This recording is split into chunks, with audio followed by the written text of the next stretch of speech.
పట్టభద్రులు ఎప్పుడు కూడా మీరు చదువుకున్న వారికి కొంచెం ఉంటుంది, మీకు తెలియదు ఏముంది. ఒకసారి మనం ఫస్ట్ మనమే వెళ్ళి అడిగితే, ఒకసారి మనకి కమిట్ అయితే మళ్ళీ ఎవరు వెళ్ళినా మారరు.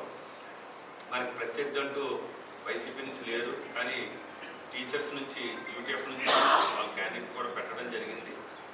కానీ రాజకీయ పార్టీగా మరి కూటమి మనం స్ట్రాంగ్గా ఉన్నాం.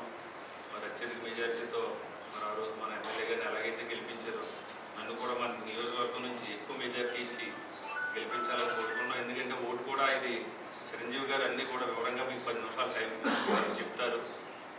ఇది సింబల్ ఉండదు, సైకిల్ కానీ గ్లాస్ కానీ కమలం కానీ ఉండదు. పేరు దగ్గర ఒకటైన అంకి మాత్రం వేయాలి. మరి మొదటి ప్రాధాన్యత ఓటు మనకే వేసి మీ అందరూ కూడా వివరంగా చెప్పి మనం కూడా ఓటర్ లిస్టులు చాలా ఎమ్మెల్యే గారి సారథ్యంలో మీరందరూ కూడా మాకంటే ఎక్కువ అన్ని మిగిలిన కాన్స్టిట్యున్సీలు కూడా అడ్వాన్స్గా ఉన్నారు. మీరు గ్రామం వైజ్ విడదీసి మేము కూడా కొంత మా దగ్గర ఉన్న సమాచారం కూడా గ్రామం వైజ్ ఇచ్చాం. కాంప్లెక్స్ కూడా ఇవ్వాల్సిన అవసరం ఉంది.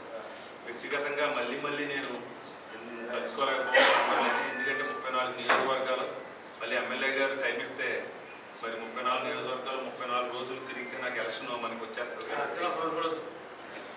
ఒకసారి ఎమ్మెల్యే గారు టైం ఇస్తే ఆయన సహకారంతో ఒకసారి మీకు ఏమైనా